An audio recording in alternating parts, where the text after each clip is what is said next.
So I think it's good we start with Surah Al-Fatiha. بسم الله الرحمن الرحيم الحمد لله رب العالمين الرحمن الرحيم مالك يوم الدين إياك نعبد وإياك نستعين اهدنا الصراط المستقيم صراط الذين أنعمت عليهم غير المغضوب عليهم ولا الضالين صدق الله العلي العظيم. أعوذ بالله السميع العليم من الشيطان الرجيم بسم الله الرحمن الرحيم الحمد لله رب العالمين وصلى الله على سيدنا محمد وعلى آل بيته الطيبين الطاهرين ولعن الله ولا أعدائهم أجمعين من الأولين والآخرين آمين يا رب العالمين. أما بعد, Assalamu alaikum wa rahmatullahi wa barakatuh.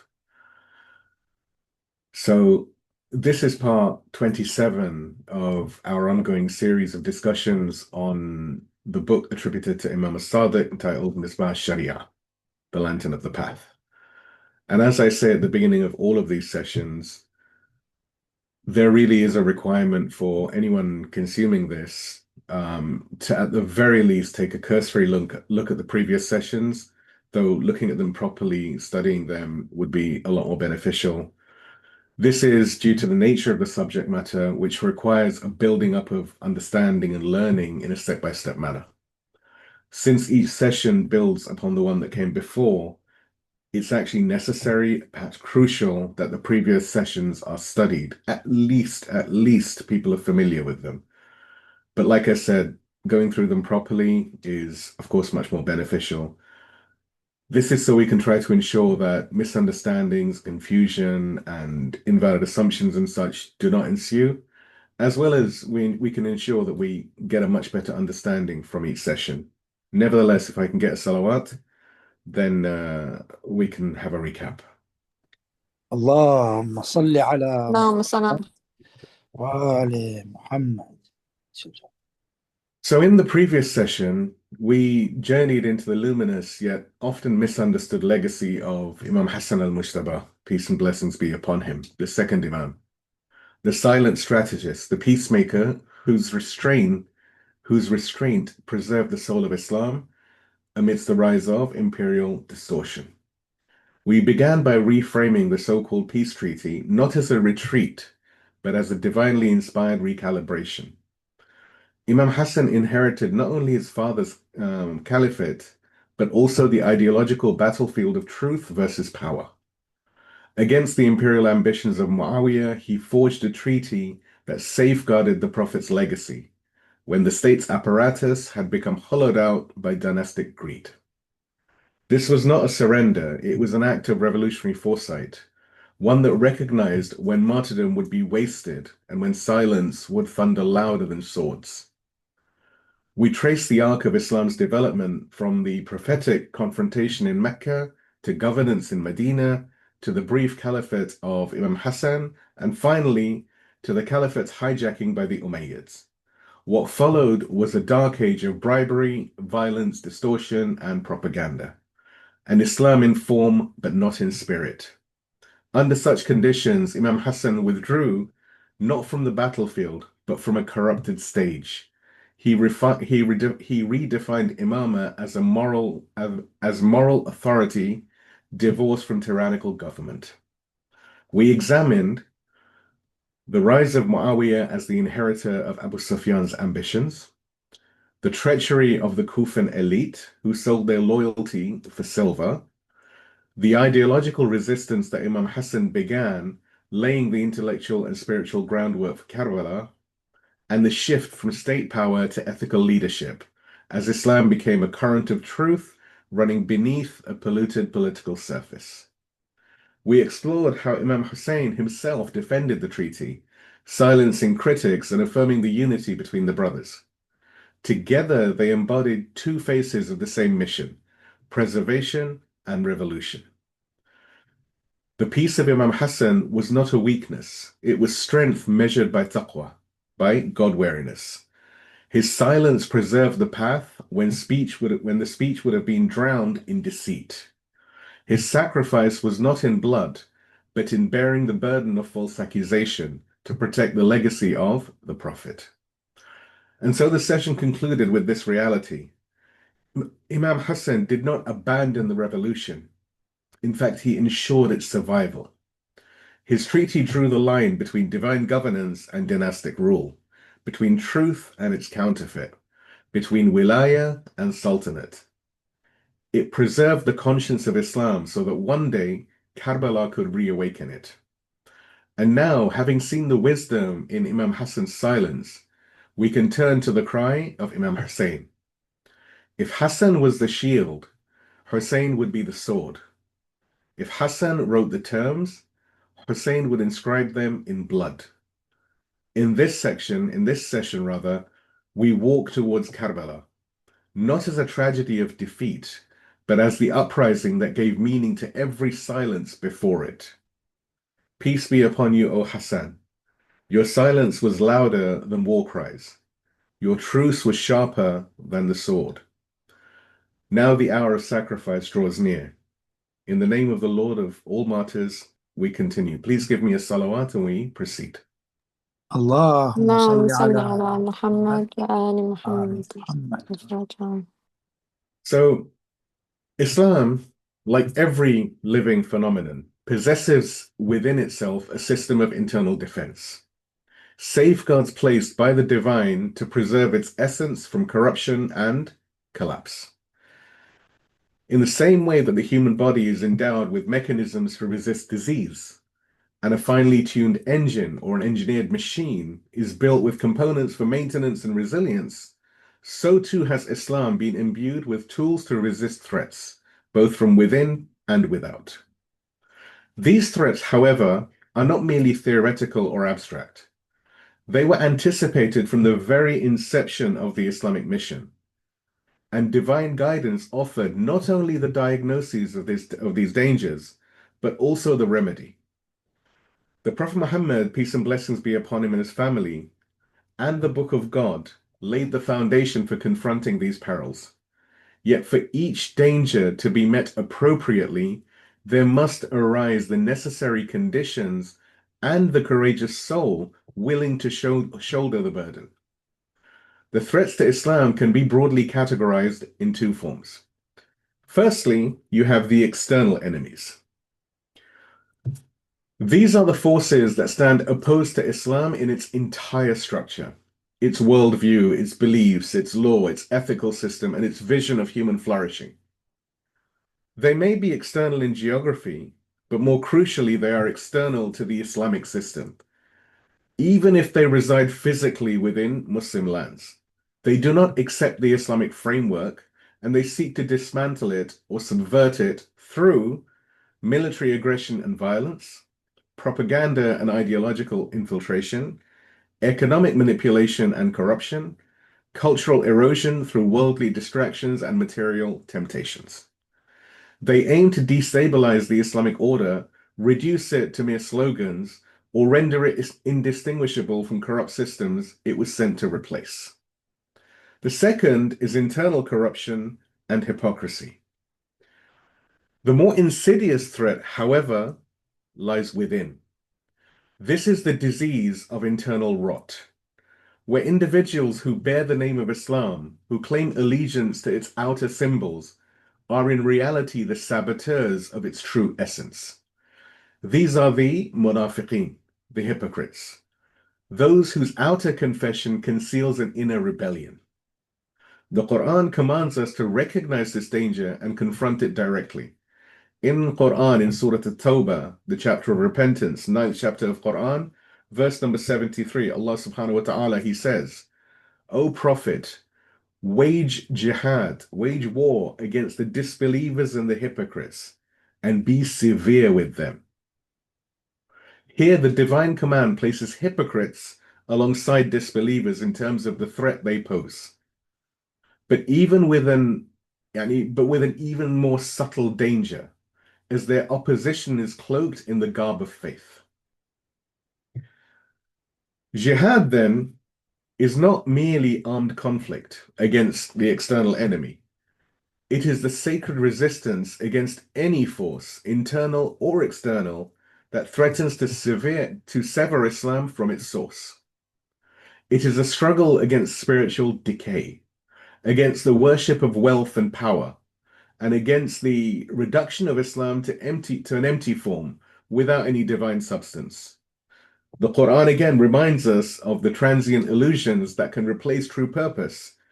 In Quran, in Surah Al-Hadid, the chapter of the Ayan, number 57, verse number 20, Allah subhanahu wa ta'ala, He says, know that the life of this world is just play and diversion and glitter, and mutual boasting amongst you, and rivalry in wealth and children. Now, this verse is not a rejection of worldly life per se, but rather it's a recalibration of focus. Use it, benefit from it, but do not become lost in it. To be distracted from the higher aim of divine nearness is to allow the greatest enemy, the self, to win. Now, Imam Ali, the commander of the faithful, peace and blessings be upon him, is the archetype of this dual resistance. On the battlefield, he was the lion of God, unmatched in courage and strength. But on the pulpit, his words, such as those in Nahj Balagha, are saturated not with tales of conquest, but with reminders of death, warnings against the deception of the world, and calls to moral purification. This is the true jihad. External confrontation coupled with internal refinement.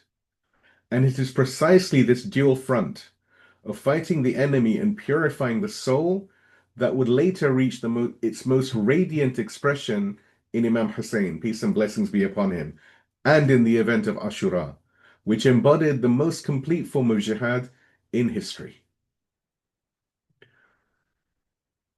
So, what is the nature of jihad? Jihad in Islam is not a one-dimensional act of military confrontation, as perhaps the media would have you believe. Rather, it is a comprehensive divine responsibility, embracing the resistance against oppression, falsehood, and moral decay, whether that decay comes from outside the system or festers within it. This is the dual reality of jihad, the fight against the external oppressor and the internal hypocrite.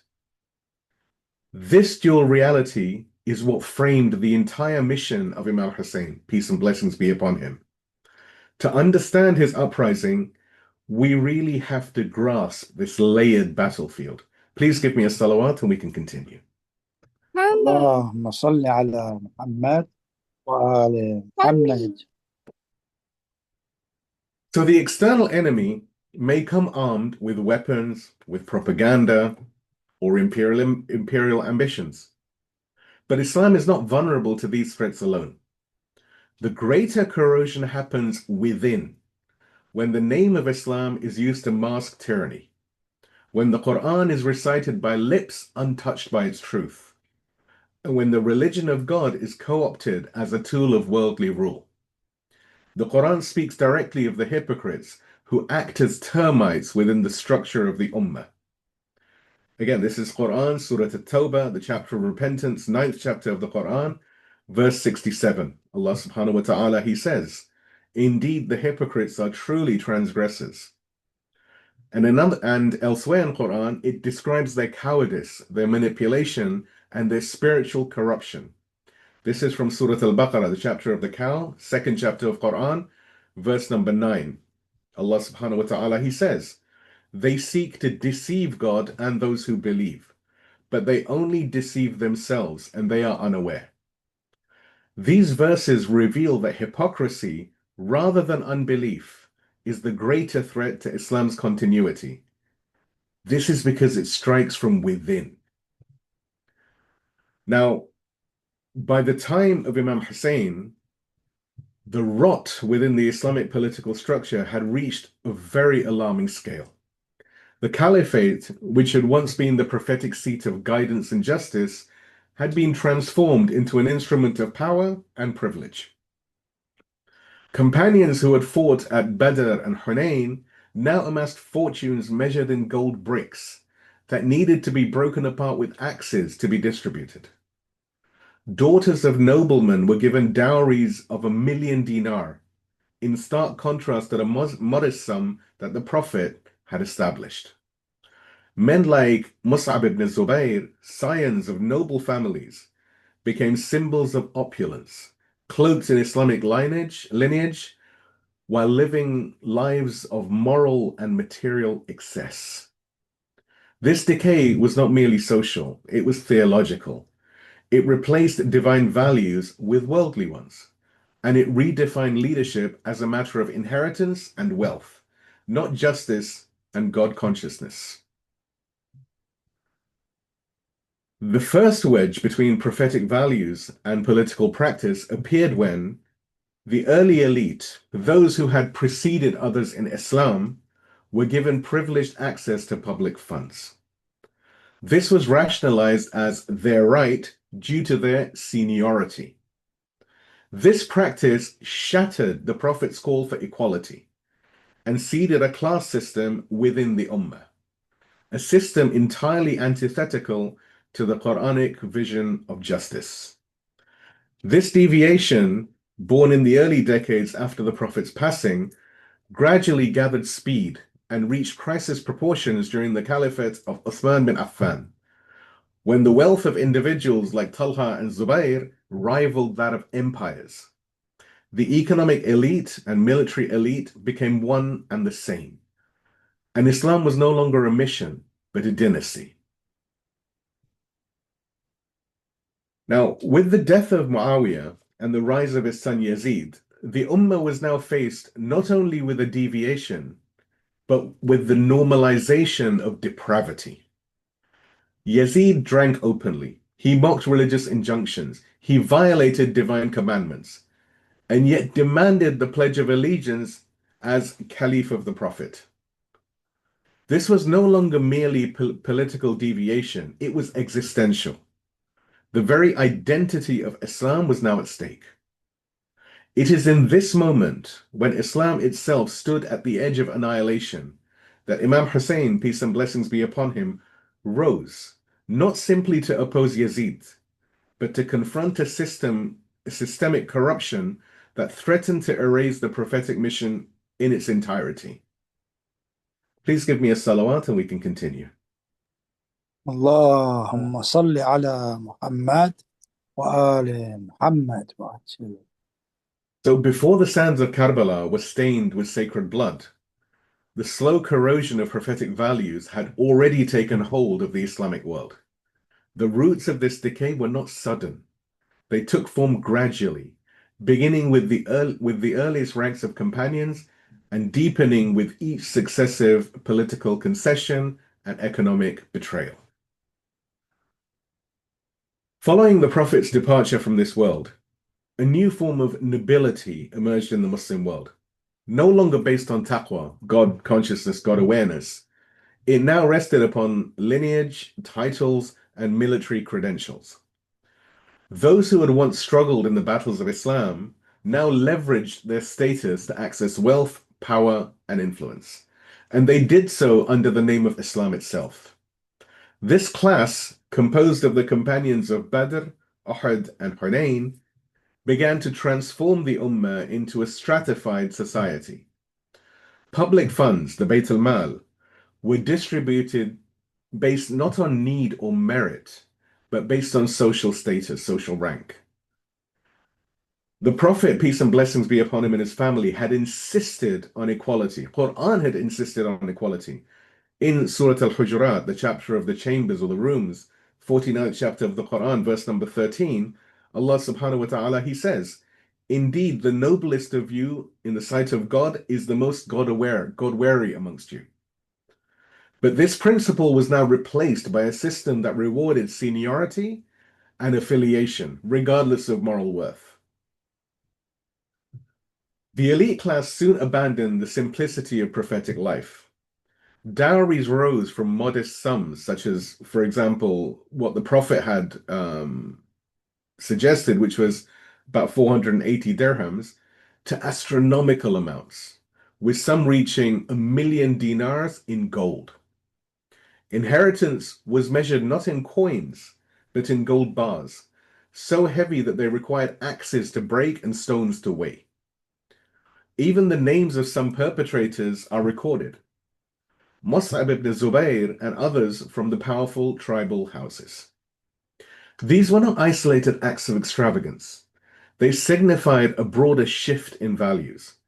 Wealth became a mark of divine favor. Governance became dynastic.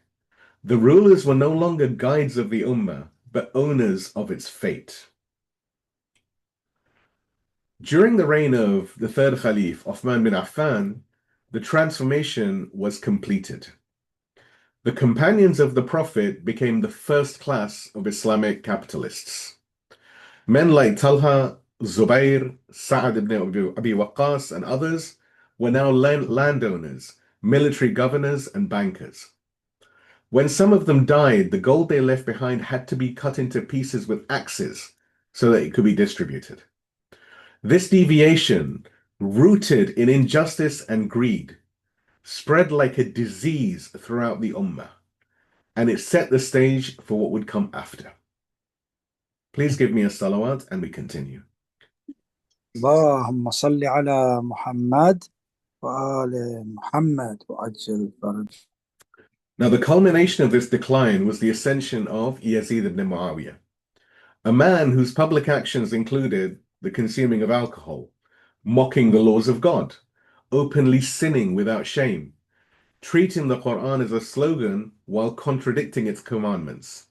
And yet he demanded bay'ah or allegiance from the most sacred men of the Ummah. This was not just political, this was theological collapse. When a man like Yazid wears the turban of the Prophet, Islam is no longer merely distorted, it is in danger of annihilation. Now, in this moment, who would dare to resist? Who amongst the companions or scholars, many of whom were beneficiaries of this system, would dare to rise? Who had the clarity of vision and the courage of heart to stand against such a storm? Imam Husayn, peace and blessings be upon him, did not rise against a man. He rose against a worldview, one in which religion was a mask for monarchy. Justice was replaced by power, and the Ummah no longer resembled the prophetic community. In this moment of collapse, Imam Husayn stood as the final proof of God. He rose when no one else would, and his uprising became the line between truth and falsehood, between Islam and its counterfeit. Imam Husayn's uprising is a divine response to a historical deviation. By the time Yazid ascended the throne, Islam was teetering on the brink of a catastrophe far, far greater than any military defeat. It faced the threat of total distortion. The Prophet's Ummah had been reshaped into a kingdom. The Quran had become a tool of legitimization for corrupt rulers. The name of the Prophet, peace and blessings be upon him and his family, was still on their tongues, but his sunnah, his tradition, his way was buried beneath luxury and dynastic ambitions. In such a moment, the task was not simply to oppose one man. It was to rescue Islam itself. This was no longer about politics. It was a question of preserving the path of truth from being erased by tyranny posing as religion. Now, some people have suggested that Imam Husayn, peace and blessings be upon him, rose with the aim of overthrowing the government of Yazid and establishing his own rule. While it is true that had he succeeded in such an endeavor, he would have restored justice and prophetic governance, this was not his primary motive. Imam Husayn's uprising cannot be reduced to political rebellion. To do so is to strip it of its spiritual gravity and to misread the historical context. Those who make this claim often fall into the trap of judging him by worldly metrics. Was his plan viable? Could he realistically win? This logic forgets that success in Islam is not measured by victory alone. It is measured by fulfilling divine duty. At the other extreme, there are those who claim that Imam Husayn set out on a path knowing he would be killed, with the sole intention of becoming a martyr. They portray his movement as a deliberate embrace of death, a symbolic sacrifice to awaken a sleeping ummah. Now, while there is truth in the effect of his martyrdom, to claim that Imam Husayn sought death for its own sake is both reductionist and inaccurate. Islam does not permit one to throw oneself into destruction deliberately. Martyrdom in Islam is not the goal. It is sometimes the result of walking a path of truth when falsehood dominates. The Quran says in Surah Al-Baqarah, the chapter of the cow, second chapter of Quran, verse number 195, Allah subhanahu wa ta'ala, he says, "Do not throw yourselves into ruin with your own hands." Imam Hussein did not set out to die. He set out to fulfill a divine obligation. If that path led to martyrdom, then so be it. But martyrdom was not the objective. Rather, it was the price. Martyrdom and government, neither was the goal. Both were the outcomes. Now, those people who claim that Imam Hussein rose either solely to establish a government or solely to be killed fail to distinguish between the goal, which is called al-ghaya, and the consequence, which is an-natija. His actual goal, as we will explore in the next portion, was to fulfill an Islamic obligation. An Islamic obligation that had not been acted upon since the beginning of Islam. An obligation so weighty that not even the Prophet, peace and blessings be upon him and his family, nor Imam Ali, nor Imam Hassan, peace and blessings be upon them, had acted upon it. Because the necessary conditions had never before converged. Imam Hussein was prepared for all outcomes. If the people responded and they rallied behind him, he would have established a government of justice just like his grandfather and father. If the people betrayed him or stood silent, he was ready to embrace martyrdom, but not for its own sake. In his heart, there was no obsession with rule, and there was no craving for death. There was only submission to the command of God and the fulfillment of a divine duty. So what then was the actual aim of Imam Hussein's uprising? If it was not a bid for power, and it was not the pursuit of martyrdom for its own sake, then what compelled the grandson of the Prophet, the beloved of Fatima al-Zahra, the son of Imam Ali, what compelled him to leave the safety of Medina and Mecca and walk knowingly into the storm? The answer lies in a forgotten obligation, a duty so critical to the survival of Islam that if it had been abandoned at that moment in history, the religion would have been disfigured beyond all recognition. Now, this is a divine obligation that no prophet before had carried out. Imam Hussein rose to fulfill a particular religious obligation, one that had not been carried out by the previous prophets or imams, not because they lacked the resolve, but because the conditions necessary to fulfill the command had not yet arisen. The Prophet Muhammad, peace and blessings be upon him and his family, did not carry out this obligation because he was still in the process of building the foundations of the Ummah. The corruption threatening the faith had not yet taken form. Imam Ali did not fulfill it because his caliphate was short-lived and it was marred by civil strife. And his focus was on establishing the nascent Islamic order. Imam Hassan did not enact it because the corruption, though emerging, had not yet reached the level of existential threat. The timing, politically and socially, was not conducive. Therefore, this obligation, which we will define very shortly, remained dormant, awaiting a moment in history when its implementation would not only be necessary, but unavoidable. The conditions had ripened for all of this during Imam Hussein's time. By the time of Yazid's rule, the following conditions had aligned. The caliphate was now inherited, openly transforming it into a monarchy.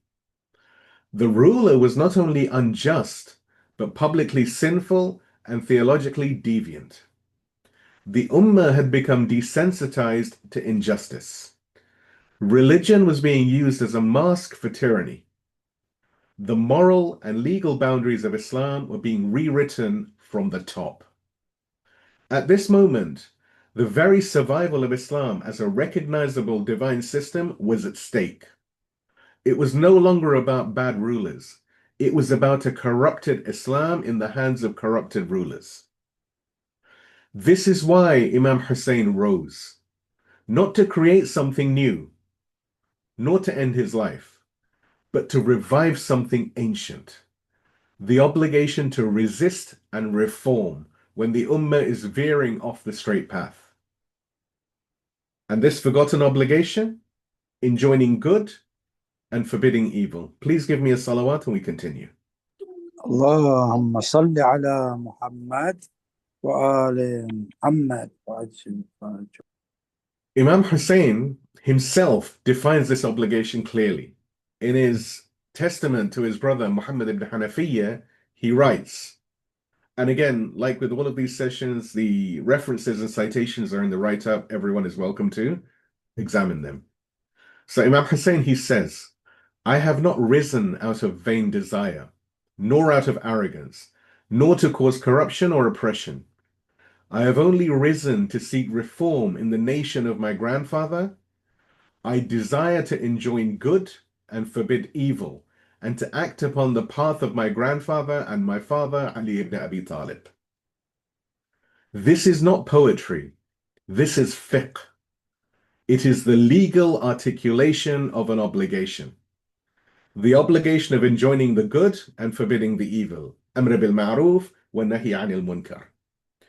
The command to stand against falsehood and summon society back to truth. Now, it must be emphasized that this obligation becomes urgent and enforceable only when society has deviated from the core principles of Islam. The leadership is actively opposing the Quran and Sunnah, and remaining silent will result in the total erasure of truth. This is precisely what Imam Hussein saw, and it is why he alone at that time was the one chosen to carry this burden. Had these conditions arisen in the time of Imam al-Baqir or Imam al-Hadi or Imam al-Askari, peace and blessings be upon them all, they too would have done as Imam Hussein did. But it did not. And that is why the pages of history record only one Karbala. Now, let us try and understand the timing of this uprising. Why not before and why not later? It is sometimes asked, if this obligation of enjoining the good and forbidding evil was so important, why was it not undertaken by the Prophet himself, or by Imam Ali, or by Imam Hassan, peace and blessings be upon them all?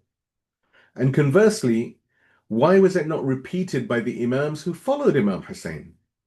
The answer lies not in the quality of the Imams themselves, for they are all equal in their divine authority and moral excellence, but in the timing, the context, and the alignment of critical conditions. So let's try and understand this a little bit more. First of all, the Prophet's role was establishing, not resisting. Prophet Muhammad, peace and blessings be upon him and his family, came to establish the divine system, not to rescue it from corruption. His was the mission of laying the foundation, conveying the message, and guiding the people from ignorance into light. And the Quran testifies to this. Again, in Surah Tawbah, the chapter of repentance, 9th chapter of the Quran, verse number 33, Allah subhanahu wa ta'ala, he says, He it is who sent his messenger with guidance and the religion of truth, that he may make it prevail over all religions.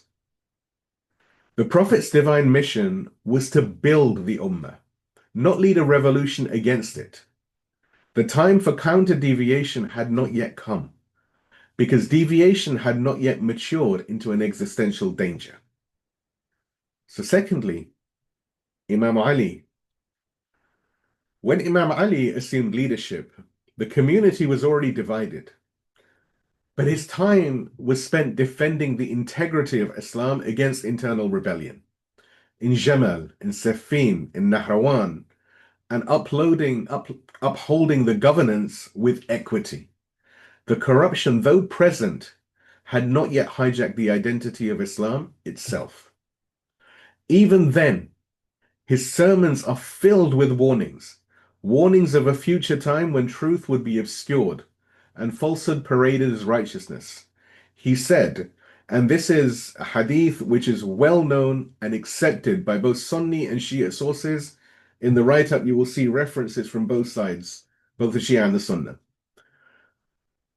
And he says, a time will come upon people when nothing remains of the Quran except its script and of Islam except its name. This was a prophecy of Yazid's era, not Imam Ali's. Perhaps it's a prophecy of our era as well. Now we look at Imam Hassan. Imam Hassan faced Muawiyah's rise and the betrayal of his own forces. He chose peace, not because he lacked courage or conviction, but because the conditions of effective resistance were absent. His treaty was not surrender, it was delay, preserving the truth until the time was ripe. His insight allowed the preservation of the Imamah, and his sacrifice prepared the ground for his brother's stance. Now let us look at the unique moment of Imam Husayn. By the time Imam Husayn came into Imamah, the Umayyad monarchy was openly claiming divine legitimacy. The ruler drank, fornicated, and mocked religion, not in secret, but in public. Scholars had been bought, the masses had been sedated, and the truth had been silenced. To give allegiance to Yazid was not merely to tolerate sin, it was to sanction it, to support it. Imam Husayn's words to Marwan in Medina say it all. Indeed, we belong to God, and to him do we return. Farewell to Islam when the Ummah is afflicted with a ruler like Yazid. This was a point of no return. If Imam Husayn had remained silent, Islam would survive only as a name, not as a truth. So now let us look at the question, why did later Imams not rise? The Imams who followed, from Imam Zayn al-Abidin to Imam al-Askari, peace and blessings be upon them all, lived under conditions of intense surveillance, house arrest, or systemic persecution. The post-Karbala Umayyad and Abbasid regimes had learned from Ashura, and their strategy became one of suppression, imprisonment, and containment. More importantly, the same confluence of circumstances, a ruler like Yazid, an ummah dulled by propaganda, and a clear threat to Islam's survival, did not recur in the same form. Therefore, the path of Karbala was unique, not because Imam Husayn alone was brave, but because he alone stood at the intersection of divine obligation and historical necessity. Now, the essence of the mission was reform, not rule. If there remains any doubt as to the aim of Imam Husayn's uprising, it is removed by his own words. Clear, deliberate, and preserved in multiple authentic sources. These are not the slogans of revolutionaries, nor the rhetoric of politicians. They are the words of an Imam, divinely appointed, spiritually perfected, and intellectually unassailable. He did not rise to conquer land. He did not rise to accumulate wealth, nor did he rise to seek martyrdom for its own sake.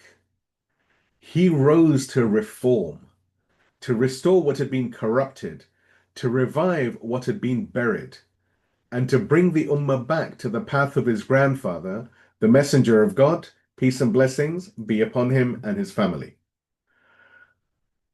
His testament to his brother Muhammad bin Hanafiya is a declaration of intent, a manifesto even. Before leaving Mecca, Imam Husayn penned a letter to his half-brother Muhammad ibn Hanafiya. This was both a will and a manifesto. He wrote, and again, the reference for this is in the write-up, I have not risen out of self-conceit, nor out of arrogance, nor to cause corruption or oppression. I have risen to seek reform in the ummah of my grandfather.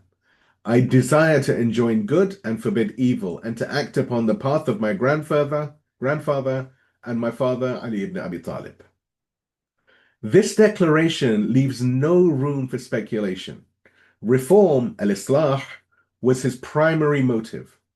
His method was Amr bil Ma'ruf, enjoining the good, and Nahi anil Munkar, forbidding the evil. His reference point was the Seerah, or the life history of Prophet Muhammad and Imam Ali. Not political theory, not social upheaval, but divine precedent. Please give me a salawat and we proceed. اللهم صل اللهم على صل على محمد محمد وآل وآل محمد. محمد. So, while in Mecca, the Imam sent two important letters to two different people. The first one was to the tribal chiefs in Basra, to whom he wrote, I invite you to the book of God and the Sunnah, that is the traditional way, of his Prophet. Indeed, the Sunnah has been extinguished and innovation has been revived. If you obey me, I will guide you to the path of righteousness. This was to the tribal chiefs of Basra. And he wrote another letter to the people of Kufa. He said, the Imam is none but the one who acts by the book, upholds justice, adheres to the truth, and dedicates himself solely to God. These two letters define, first of all, the problem. The Sunnah had died and innovations had taken its place. And secondly, the solution, a return to the Quran, to the Prophet's Sunnah, and to the implementation of divine justice. Now, we also have to understand that reform is not a slogan, it is a sacrifice. Imam Husayn made it clear, reform is not a passive posture. It demands action, and at times confrontation. When the face of truth is smeared by falsehood, and when silence becomes complicity, then speaking, even if it leads to death, becomes wajib, obligatory, mandatory. The Prophet Muhammad, peace and blessings be upon him and his family, had said, and he'd already set the standard. Prophet Muhammad said, and this is from Bihar al-Anwar, again the reference is in the write-up, whoever sees a tyrant ruler who permits what God has forbidden, breaks the covenant of God, opposes the sunnah of his messenger, and acts amongst God's servants with sin and aggression, and does not oppose him by word or deed, it is incumbent upon God to place him with that ruler on the day of judgment. This is not hyperbolic. This is the prophetic verdict. Silence in the face of such tyranny is equivalent and equal to complicity. And Imam Husayn made it clear that he, among all Muslims, was the most qualified and thus the most responsible to stand and oppose. No speculation, no second-hand analysis, no revisionist history can overshadow the clarity of a man who spoke for himself. Imam Husayn, peace and blessings be upon him, was not vague in his intent. From Medina to Mecca, and from Mecca to Karbala, his words consistently outlined why he rose and what he stood for. These are not fragments of folklore or poetry. These are direct testimonies of purpose, made under pressure, recorded by witnesses, and preserved in the legacy of Ahlul Bayt, peace and blessings be upon them all. First of all, in Medina, to Marwan and the governor. When the news of Muawiyah's death reached Medina, Walid, the governor of that time, summoned Imam Husayn to demand his allegiance to Yazid. Marwan ibn al-Hakam, who was present during that encounter, advised the Imam to be coerced immediately. Imam Husayn replied with unwavering clarity, indeed, we belong to God, and to him do we return. Farewell to Islam when the Ummah is afflicted with a ruler like Yazid. This was not personal animosity. It was theological alarm. Yazid's rule did not merely threaten Imam Husayn's life, rather it threatened the essence of Islam. Secondly, in Mecca, his testament of reform. As we've already noted, Imam Husayn wrote a will to his brother Muhammad bin Hanafiyyah, and he said, I have not risen out of self-conceit, nor out of arrogance, nor to cause corruption or oppression. I have only risen to seek reform in the ummah of my grandfather. I desire to enjoin good and forbid evil, and to act upon the path of my grandfather and my father, Imam Ali. This was not a spontaneous decision. It was a measured mission, grounded in obligation and Quranic values. At a place called Bayt, Imam Husayn, as he journeyed towards Kufa, Imam Husayn stopped at a place called Bayt. And over here he addressed the army of Hur ibn Yazid al-Riyahi. He quoted a hadith of the Prophet, establishing the standard for resisting tyranny. Whoever sees a tyrant ruler who permits what God has forbidden, breaks the covenant of God, opposes the sunnah of his messenger, and acts amongst God's servants with aggression and sin, and does not oppose him by word or deed, it is incumbent upon God to place him with that ruler on the day of judgment. Then he added, and I am the one most entitled to resist and rise. He made clear that silence would not only be betrayal, it would be eternal damnation. And if every Muslim was charged with this duty, then he, the inheritor of the Prophet's knowledge and the most informed of divine law, was its foremost bearer. At a place called Uzaib, he submitted to God's will. When 4 men joined his caravan at Uzaib, Imam Husayn reiterated his clarity and submission. He said, by God, I hope for good from whatever God wills for us, whether we are slain or given victory. Victory and martyrdom were not his goals. They were possible outcomes of fulfilling a divine responsibility. His certainty was not in outcome, but in the righteousness of the action. And this is a really, really important point that believers, especially in this age, need to understand. Finally, in Karbala, you have the final testament of purpose. Upon reaching Karbala, Imam Husayn declared, do you not see that truth is not being acted upon and falsehood is not being resisted?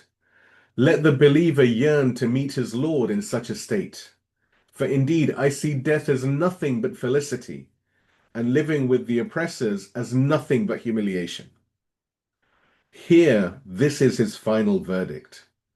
When justice is dead and truth is buried, death in the path of God is true life, and life under tyranny is a living death. So let us now look at the eternal impact of Karbala, but give me a salawat before we do. اللهم صل على محمد وآل محمد وأجل فرجه. Now, when the swords of Karbala fell and the dust of battle settled, it may have appeared to the world that Imam Husayn had been silenced, yet in reality his uprising had only just begun. For what took place on the 10th of Muharram in 61 years after Hijrah was not the end of a revolution, it was the birth of a movement that would echo through every age of oppression, every silence of complicity, and every moment when truth stood alone. Husayn's stand is the fire that still burns. Though Imam Husayn's martyrdom was brutal and his supporters so few, the moral clarity of his sacrifice struck at the heart of the Muslim conscience. Even those who had stood idle or complicit could no longer pretend that Islam had not been hijacked. The Ummah began to stir. First, in Medina, you had the uprising of Harra, which was launched by those who finally understood the crime of silence. And all of these events If you go to the write-up, you will see details about them in the footnotes. Secondly, in Kufa, you had the movement of the Tawwabun, the penitents. This emerged, and they sought martyrdom to atone for their betrayal of Imam Husayn. You then had the rebellion of Mukhtar al-Thaqafi, peace and blessings be upon him, who rallied under the banner of vengeance for Karbala. Resistance would continue through the Umayyad and Abbasid eras, every flicker of rebellion tracing its lineage back to Ashura. Many times these movements were crushed, but the real victory was not in military triumph. It was in the refusal to accept injustice as the norm. That refusal was a gift to the Ummah by Imam Husayn. This was a revolution that could not be buried. Now, had Imam Husayn not risen, the degeneration of Islam into a lifeless ritual under the rule of tyrants would have been complete. But his stand, preserved the moral distinction between Islam and monarchy, reaffirmed that leadership in Islam is a matter of truth and justice, not coercion or hereditary lineage. Embedded in the Muslim consciousness, his stand embedded in the Muslim consciousness, the principle that silence in the face of injustice is betrayal. This is why, as per the well-known phrase, every day is Ashura and every land is Karbala, this is not just a metaphor. This is a theology of eternal responsibility. Now, it is narrated that before Imam Husayn was born, the Prophet Muhammad, peace and blessings be upon him, and his family wept. When he was asked why, he said that his grandson would be slaughtered and that the heavens and the earth would weep for him. And we have hadith which says the heavens and the earth wept over Husayn. His death was not accidental. It was promised, it was foretold and ordained to be the axis around which the Ummah would be tested. Would the Ummah choose security or would it choose sanctity? And because he chose sanctity, Imam Husayn became not merely a martyr, but a divine standard, the criterion between truth and falsehood, between courage and cowardice, between dignity and humiliation. Indeed, it's not an exaggeration to say that Islam, in its spiritual vitality and moral credibility, survived because of Husayn. His blood did not quench a rebellion, it watered the tree of faith. From that tree, every genuine movement of resistance, every call to justice, and every act of defiance in the face of oppression draws strength.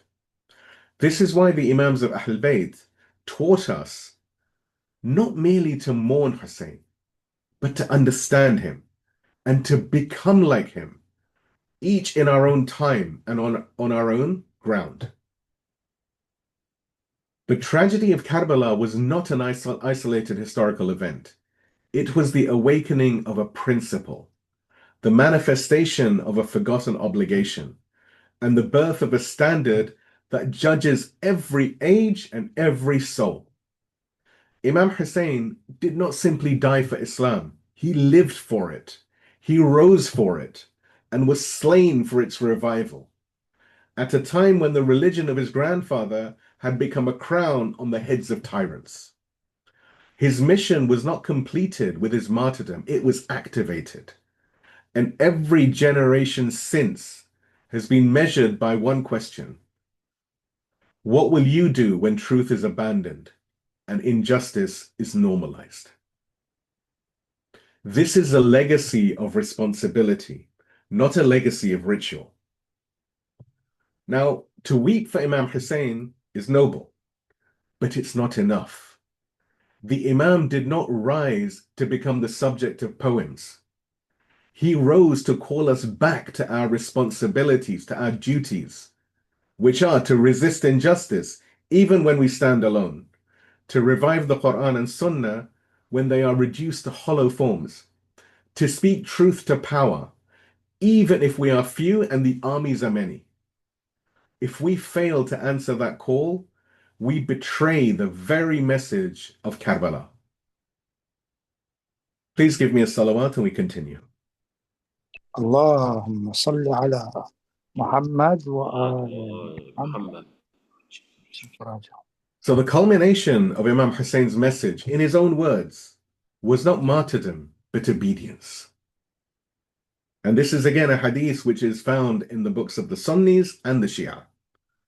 Imam Husayn said, "If the religion of Muhammad cannot stand except by my death, then, O swords, take me." This was not despair. This was devotion. The religion had reached a point where its survival required sacrifice without illusion and courage without condition. And Imam Husayn answered that call with his blood. Now, Karbala lives on wherever oppression reigns and voices are silenced. It lives in every society where tyrants rule in the name of God. It lives in every institution where religion is used to shield injustice. It lives in the silence of scholars who should speak but choose comfort. And it lives in the cry of every soul that whispers, "Is there anyone to help me?" Hussein is not buried in Karbala. He walks with every seeker of justice. He stands beside every oppressed, the children of Gaza, the children of Yemen, the oppressed in the West, in the UK, in America, in Europe. Imam Hussein is with all of them, and he lives in the conscience of every believer who has the courage to say no to falsehood. The work of Imam Hussein was not to die, it was to awaken. His stand was not an end, it was a beginning. And so every Ashura is not just a commemoration, it is a renewal of allegiance. Every mourning is not merely grief, it is a declaration that we are still with you, O son of the Prophet, that your blood was not shed in vain, and that your call still echoes in our hearts. And that is the call of, "Is there anyone to help me?" And the answer must not be a tear alone. It must be a life lived in loyalty. Please give me a salawat and we can move to the conclusion. اللهم صل على محمد وآل وآل محمد. محمد. So the uprising of Imam Husayn ibn Ali was not a reactionary event, nor was it an emotional outburst against a particular ruler. It was the culmination of divine foresight and the fulfillment of a weighty obligation, and the embodiment of the highest expression of jihad, a struggle not just against external enemies, but against the internal decay of the Ummah, of the Muslim Ummah. What we have seen over here is that Islam, as a divinely revealed system, possesses within it the mechanisms to resist collapse. But those mechanisms require courageous human activation. Imam Hussein was the one chosen to activate them when the deviation of the Muslim community had reached a point of existential threat. This was not simply a matter of bad governance. It was a matter of Islam being reduced to a shell, while its soul was being hollowed out by corruption and hypocrisy. We have seen that his uprising was neither a pursuit of power nor a theatrical embrace of martyrdom. It was a divinely calculated fulfillment of the obligation of commanding the good and forbidding the evil, undertaken at the moment when all prerequisites aligned. It was a conscious and strategic and spiritually anchored effort to reform the Ummah, not to rule it. And it was grounded in the prophetic tradition and aimed to restore the legacy of the Quran and the Sunnah as embodied by Prophet Muhammad and Imam Ali. Through his own words, from Medina to Mecca, from Bayt to Karbala, Imam Husayn clarified his intention to revive Islam, to awaken the conscience of the sleeping Ummah, and to stand as a proof before God that the truth was not abandoned. Karbala, then, was not a tragedy alone. It was a theological necessity, a moral resurrection, and the defining threshold between Islam as a divine movement and Islam as a tool for tyranny. So the cry of, "Is there anyone to help me?" did not end on the plains of Karbala. It continues to echo wherever injustice reigns and wherever truth is silenced. Whether it's in the besieged streets of Gaza, the poisoned waters of Flint, Michigan, or the surveilled alleys of London's inner boroughs. Wherever tyrants usurp the rights of people and coerce them into submission, the voice of Imam Husayn lives on. His call is not confined to creed or geography. It is not the cry of a sect. It is the universal summons of the oppressed, addressed to the conscience of all of humanity. Those who suffer under the yoke of tyranny, whether Muslim or non-Muslim, whether Arab, Asian, African, Eastern, or Western, everyone will find in Hussein a mirror of their pain, and in Karbala a map of their resistance. And those who retain any trace of honor must know, to weep while doing nothing is not loyalty. To mourn without rising is not fidelity. To merely feel sorrow while watching the children of Gaza buried beneath rubble, is to betray the very lesson of Karbala. The brutality faced by the innocent, whether in Palestine, in Lebanon, in Yemen, or anywhere oppression festers, demands not only our grief, but our stance. Imam Hussein did not rise so that we could sit in mourning.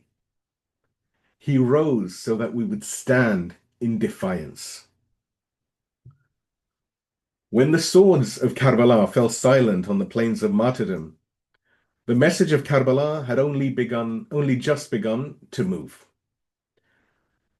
In the next part in this series, we will examine the aftermath of this epic, the mission of those who survived to speak and whose voices carried the truth across palaces, across prisons, and across generations.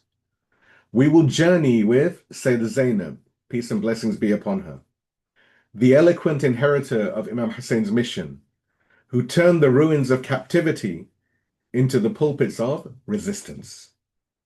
We will journey with Imam Zain al-Abidin, whose silent strength and divine insight safeguarded the Imamah in the darkest of hours. And we will journey with the messengers of Karbala, the children, the women, and companions who bore the unbearable and preserved the memory of the martyrs with tears, sermons, and defiance. If Karbala was the stand, then this next phase is the echo, and every echo is shaped by the power of the voice that carries it. We implore the Lord of Hussein to grant us fortitude, to grant us tawfiq and unwavering courage, to stand firm against every tyrant, and to be true followers not only of Imam Hussein, but of the Hussein of our time, the master of the age, Imam al-Mahdi, may our souls be his ransom. May God hasten his return and make us truly worthy of being counted amongst his servants and his standard bearers and his loyal companions. So now if I can get a salawat, we have a short supplication, which is titled Supplication at the Threshold of Blood and Justice. اللهم صل على محمد وآل محمد. O Lord of Hussein, O the one who bears witness to every injustice, O the one who sees every drop of blood spilt unjustly, we come to you with broken hearts and clenched fists. Our tears fall not only for the plains of Karbala, but for every land turned Karbala by the hand of oppression. O God, we remember Hussein, slaughtered while thirsty, surrounded not by strangers, but by those who bore the name of his prophet, yet severed his head as if they were severing the branch from the root of Islam. We remember the tent set ablaze, the cries of Zainab at night, the children of Fatima running barefoot, weeping for a father who would never rise again. And we look today and we see it again. The children of Gaza, faces streaked with ash and fear, crushed beneath rubble, their bodies wrapped not in shrouds but in plastic bags, mothers burying their babies with their bare hands, the arrogant declaring they are chosen, while they choose death for others. O God, how long will Hussein be slaughtered? We see the empire of arrogance, the pharaohs of this age, who name themselves civilized as they turn cities into graveyards, who speak of freedom but fund the cages, who raise the slogans of peace while they rain fire from the sky. O God, where is your justice? Where is the cry of, is there anyone to help me? Where are the Husseins of today? Where are the Zainabs who will speak truth in the palaces of the oppressors? Where are the followers who do not trade their honor for comfort? We are tired, O God, but not broken, because Hussein was tired and still stood, because Zainab wept and still spoke. So grant us the strength of Hussein, the clarity of Zainab, the patience of Sajjad, the courage of Abbas, and the endurance of Ruqayyah. Let not our grief be passive, let it be fuel. Let it move our legs towards justice. Let it ignite our tongues with truth. Let it tear down the thrones of every Yazid who claims your name and drinks your wrath. O God, we do not merely mourn Hussein, we carry him. We pledge to live as his lovers and to die as his soldiers. Make us worthy of the Hussein of our time, the awaited one, the son of Fatima, Imam Mahdi, may our souls be his ransom. Hasten his return, O Lord. Let him walk once more upon the earth, his grandfather sanctified with blood. Let him raise the flag that says no to humiliation, and make us among its bearers, or make us those buried beneath it. O God, let not this world remain in darkness. Let the dawn of justice rise, a dawn that splits through tyranny like Hussein's voice split through the army of falsehood. We call upon you not in despair, but in divine defiance. We are at your service, O Hussein. We are at your service, O Mahdi. We are at your service, O God. We are at your service. O God, shower your infinite blessings and peace upon our Master Muhammad, the son of Abdullah, your chosen prophet, and upon his pure, purified, and sanctified family. Grant them eternal peace, and count us amongst those who are truly loyal to them and to you, not merely in word but in deed, in sacrifice and in steadfastness.